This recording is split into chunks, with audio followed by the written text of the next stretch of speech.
All right. Reaching back for the oldies but goodies and a blast from the past. Like to talk to me with the coach, Mike Remaden, as I'm on the road with Brent Lillibridge, Chicago White Sox. How we doing today? Doing good, man. Just trying to get out of the cold, man. It's way too late in May right now to be getting this cold. We need it after tonight. I thought y'all was gonna bring that Florida weather in here or Arizona weather back with y'all. Oh no, I guess not. Not the first 2 month and a couple days, I guess. But let's start warming up. We'll start missing a little bit colder weather, that's for sure. Well, you know, the team has been going through up and down spell right now, and there's been a lot of expectation about what this team should be doing right now, and the fans anticipate. I mean, how frustrating is it for you guys right now? We do. Baseball's a rough thing where you can do everything right and still lose. And we've been doing some stuff right. We're also doing a lot of stuff wrong. Watching TV land, you see a different scenery. We had to change because of the static, but we were talking about the ups and downs of the team. Yeah, downs. I feel like a lot of downs lately, more than ups. But we've been playing ball. We keep on doing what we do. We've been working hard. I mean, like we keep on saying we got a lot of talent and stuff like that. That's the best thing about baseball is it's not always all about the talent on the field. It's just about execution, doing the right things, getting the guys over, big strikeouts, whatever it is, get the guys in. I mean, it's just part of baseball, and we feel like we're gonna come through. We're gonna bounce through this. We're too good.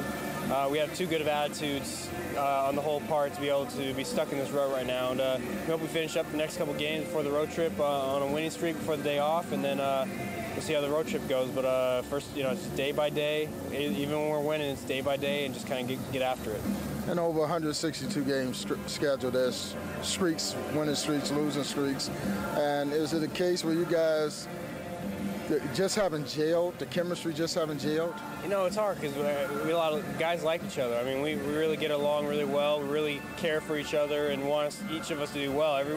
We're hurting, we want to see each guy perform well. Everyone has their jobs, and we just hope everyone does their job. If everyone does their job, we're going to be really good. But, we got to win. And whatever it takes to win is all that matters. And we feel like we're really going to, at one point, we're going to turn around, whether we got to win last night, win tonight, and then win, 15, 20 games this month, and everything turns around just fine. So we like where we're at, that the guys in the division above us haven't really won a lot of games, so we feel like, we have a great chance if we play well and we beat up on them, that we'll be back in it by, come June 15th, we'll be talking about a whole different thing about how we're in first place. That's what we hope.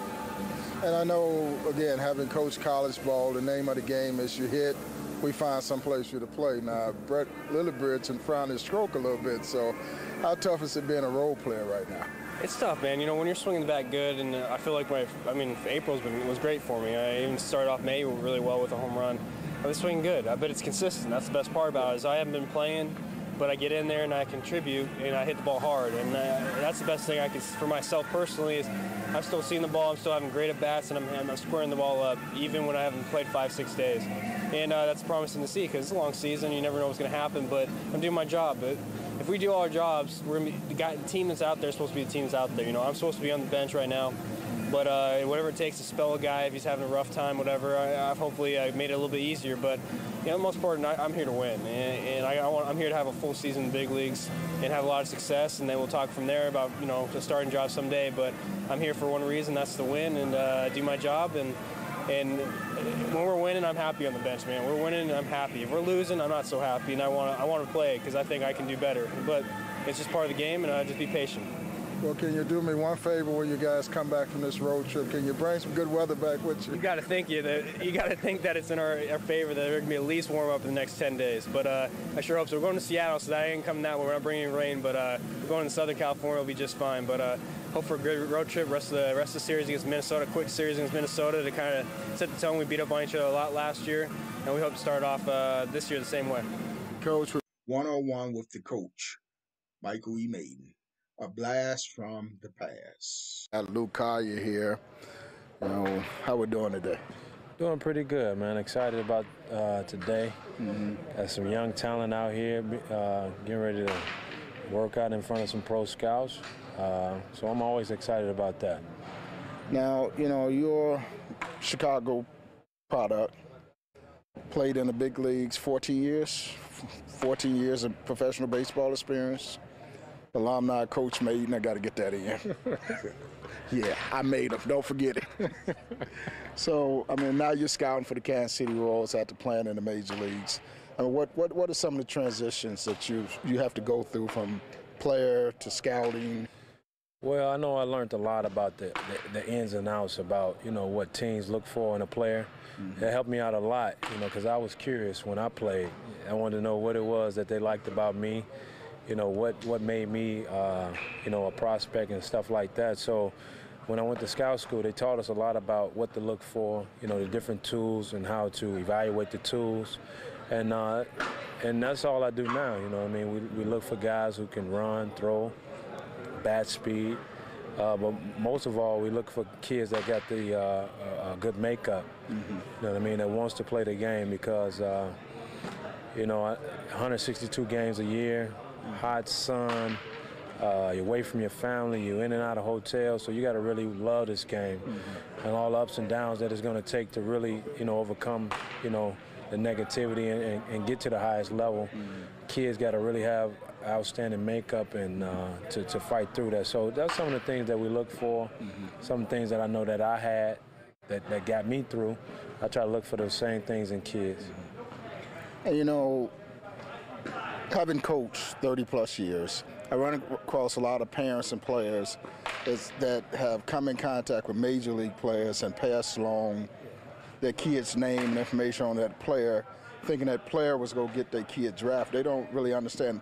On the major league and even the minor league players, the players really don't come in contact with the scouts that's responsible for drafting players. No, once the scout put the kid in and write the report on the kid, that's it. After that, it's on the kid. The kid has to develop. The kid, it goes into the system.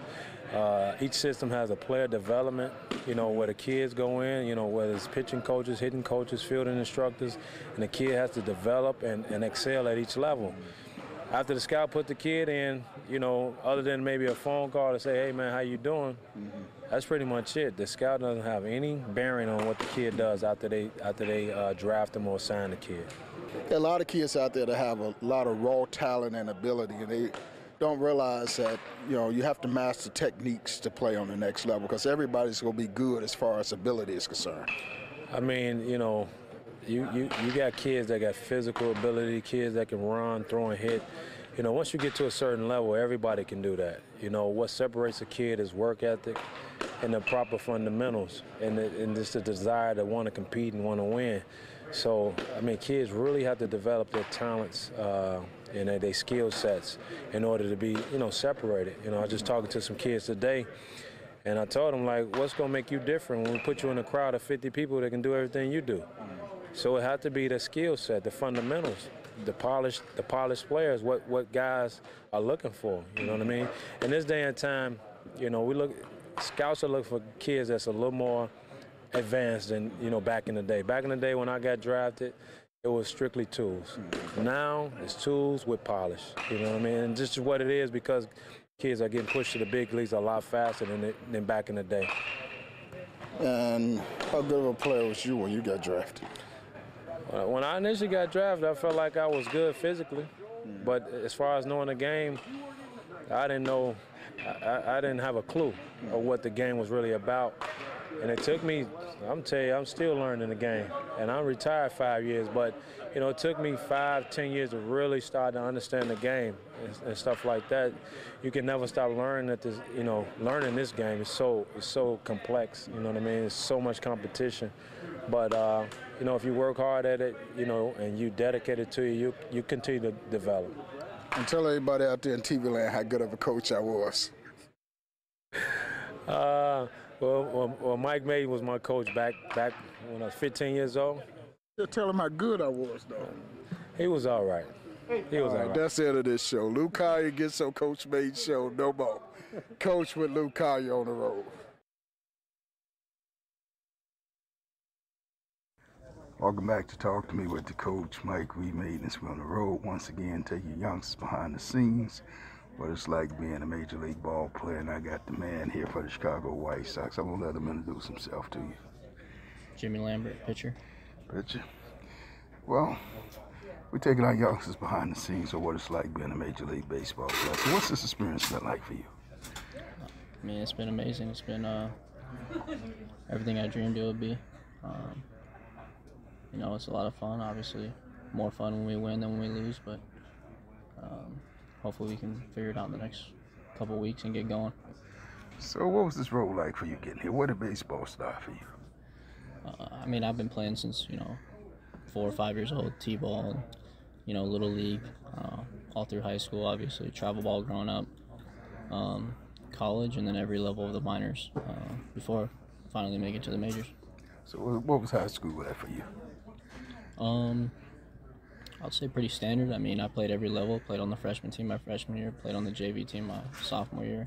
I was a little bit of a late bloomer, so I didn't play varsity until a little bit my sophomore year, but mostly my junior year. And then senior year was when I really kind of, I guess, came into my own a little bit and started getting recruited. And yeah. So what was your strength on the mound? My strength? Yeah. I'd say I've always just been a decent pitcher. Kind of, always had a good arm, but mix my pitches through strikes with, 2, 3 pitches, sometimes 4 if I'm really going good. So I'd say all those pitches in high school, I thought, they just throw fastballs. Well, yeah, I mean, to some of the teams, all you need is a fastball. But I'd say in high school, if you got 2 pitches, you're gonna do pretty well. So what was your clock at in high school? My senior year, I think I was up to 95. 95 in high school? Mostly around probably 88 to 90 though. High 80s, low 90s, something like that. Well, you was a man. Oh, come on, man. I mean, high school average pitch is 80, 81. You get up 83, 84, you got a little go. Yeah. We had some really good players at my school. To be honest, it wasn't just me. And there's been some good players coming up since I've left. Southern California, there's some good talent. Like we played some good schools.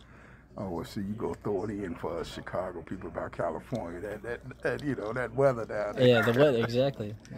You see it even in the major leagues. Beginning of the year, everyone's throwing a little slower, cold out. Then the sun comes out, gets warmer, velocity starts going up, ball starts going farther. It's baseball weather. So where did you go to college at? Fresno State, just about 3-4 hours north of where I grew up. So how did you make that decision to go to Fresno? Were you recruited? Did you have some other options? Yeah, like I said, I was a late bloomer. I really wasn't. I don't think I was a Division I player until my senior year of high school, and so I didn't get recruited by a whole lot of schools. I think I had 3 Division I offers. Went on a visit to Fresno State. They have a really rich baseball tradition, winning tradition. A lot of players have come out of there, and I fell in love with it and decided to go there. And of course, you in that upper 80s plus coming out of high school. I mean, you probably made the coach feel pretty good too. Yeah, it gave me an opportunity to play right away. I started as a freshman, and I think that's important when you go to college. You gotta, if you don't get on the field, then you're kind of wasting your time. If you're just on the bench. So definitely gave me a chance to play and have some success. Oh, so you left high school, you went to college being a man then? No, it was growing pains everywhere. Yeah. College, every level of the minor leagues, the major leagues. This game's tough, man. And I've always told my guys, as you move up the ladder, the game is the same. The only difference, competition become better. Mm-hmm. You eliminate the ones that can from the ones that cannot. Yep. So what would you say to that? I 100% agree. I mean, it's almost cliche now. Everyone says, the mound's 60 feet, 6 inches, no matter whatever level. The base paths are 90 feet. The dimensions of the fields might be a little different, but basically it just comes down to consistency. Who can be the most consistent? And as you go up the levels, everyone's just a little bit more consistent, a little bit better. Whether it's the hitters not missing their pitches, the pitchers not missing their spots, things like that. So, most pitchers, since you're a pitcher, we're talking about pitchers coming out of high school, they live off the fastball. College, they get the fastball and realize real quick you got to throw some more than the fastball. Mm-hmm. So, what point did you realize that it's not how hard you throw, it's about hitting your spots to keep the hitters off balance?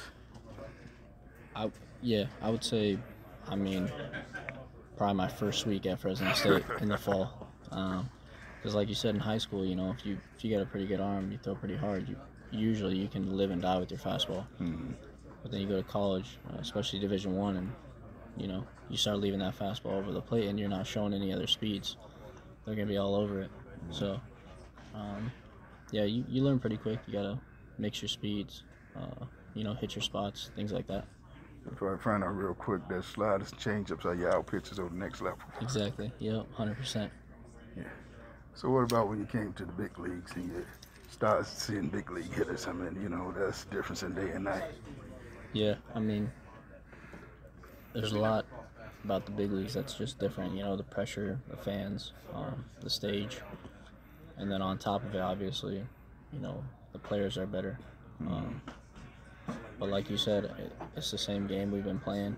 You just got to be a little bit more consistent. You know, make sure you're ahead in the count, you know, following basic pitching principles, and, you know, doing things the right way. So when you got to the big leagues and you walked in this locker room for the very first time and saw your uniform hanging up, what was that feeling like? I mean, I can't really describe it. I mean, it was, I think at first you don't really realize what's going on, at least for me. Like, you know, you're nervous, you're excited, there's a lot of emotions, you know, every emotion you can imagine. I think it took me a little while to realize, like, man, I really made it to the major leagues. You know, it's something that I think all of us, anyone in this locker room will tell you, it's a lifelong dream, and it's such a long road that when you get here, it's kind of like, takes a minute to really soak it in. Did you cry? I don't know if I cried. You could tell. Did you cry? A little tear? Maybe a tear or two. What about your parents? Yeah, I mean, my parents have been super supportive of me. I played a lot of sports growing up, and you know, I have 4 siblings. There's 5 of us, and we all played sports, and they didn't miss many games. I don't know how they did it. They were always super supportive, and yeah, they're just like any other parent, super proud. So how many home games do they come to? Being from California, they haven't made it out to Chicago too much, but we were in Anaheim just a couple weeks ago, and they got to come to those games. And later this year, we'll be in Oakland. They'll probably fly up there. Anytime we go out west, it's a lot easier. Okay, well, don't bring them up here in April and May just for No, they don't. They may not want to come back. They don't even ask in those months. Okay, June, July, August, you can get away with it. Yeah, there you go. So, last 2 questions. I mean, you know, who are some of the guys that's been your mentors along the way? Like specifically in this locker room? Or just... Yeah, I mean, I think, you know, I have a brother who plays for the Rockies, and, you know, we've been really close our whole life, and so just being able to kind of go through it with him, because he's going through the same stuff, I think it's been beneficial to both of us. Obviously, like my parents, the rest of my siblings, and then, you know, in this locker room, I think came up in 2020, and, you know, Giolito was here, and James McCann was here, and there's, you know, a few other guys, and now, like, we've always had a great veteran presence. You know, we got Joe Kelly, Kendall Graveman, Lance Lynn, just great dudes who, you know, are willing to talk and share their experiences and really, you know, try and help the younger guys. And I think it's been hugely beneficial to not only me, but, you know, a lot of the other guys in here who maybe don't have as much experience. So now that you got a season or 2 on your belt, I mean, are you just relieved to get past that rookie stage where you got called rookie all the time? That hasn't ended. Maybe a little bit, but it takes a while, man. A lot of these guys have been around for a long time, so, you know, they let you know about it a little bit. Oh, you mean you still get called rookie after your first season? Okay, I heard that one, but I heard about the rookie stories. Yeah, it takes a while, man. You gotta earn your stripes. Well, that's good. What's your thoughts about Chicago? Being from sunny California. Well, I mean, I'm only here in the best months, so I've actually never been to Chicago in the winter. And I tell people all the time, like I tell people, everyone asks me about Chicago, I say I think it's the best city in the country, especially in the summer. I mean, the weather's unbelievable, the city's unbelievable, the skyline's unbelievable. restaurants, entertainment, everything's here. It's an incredible, amazing city. So you haven't made a snowman yet? No, I don't plan to either. Coach, take you behind the scenes with the man, Jimmy Lambert. I appreciate it. Thanks a lot. So just sit back, relax, and enjoy this blast from the past with the coach, Michael E. Maiden. Welcome back to Talk to Me with the coach, Mike. Nice win. Welcome back to Talk to Me with the coach, Mike Reed Maiden, as we're on the road all year long, bringing you baseball with the big leaguers. And we got the man for the White Sox, Rios. How we doing? Hey, how are you? Just fine. You know, there's a lot of young high school, college baseball players that aspire to play in the big leagues. They watch you on TV. What was the road like for you getting to the big leagues? Well, it took a lot of hard work, you know, to be where I wanted to be, and that takes it takes a lot of dedication. Like I said before, a lot of hard work to become to become the best at what you want to do, you know. So that's what it took to me. So when you was a kid, did you have that dream of playing in the big leagues? Oh, well, as a kid, yeah, obviously I had that dream, and my father would take me to the field almost every day to take ground balls and to hit a little bit, and it was a good road, you know. I've been playing since I was like 5 years old, and it paid off. And I used to coach guys that you had to have one of the 5 tools to make it, ability to hit for power, run, throw on the field. So what was your tool that you impressed the scouts with? Well, I could do a little bit of everything, you know. I could run, and I could hit for a little power, could hit for a little average, you know. But I think I was pretty quick when I was younger, and I think they saw that on me, and I guess they liked it. So you was the man, in other words. Well, yeah, I was good when I was younger. And when you think about your journey through the big leagues, I mean, what has that experience been like for you? It was tough, you know.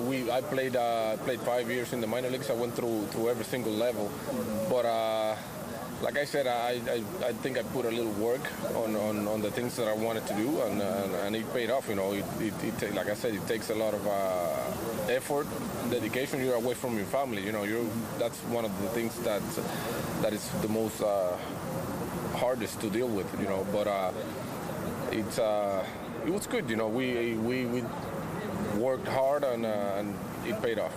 So we was with those guys in the minor leagues. Tell us how many hotels y'all tour up on the road. Oh man, we didn't stay at any. I mean, we stayed at motels. Obviously, you know, we don't get the luxury we have now in the big leagues. You have to room with somebody, and that's not comfortable, you know. But like I said, you have to go through those things when you want to reach the highest level, and. If you stick to your plan and do what you have to do, it's going to be fine.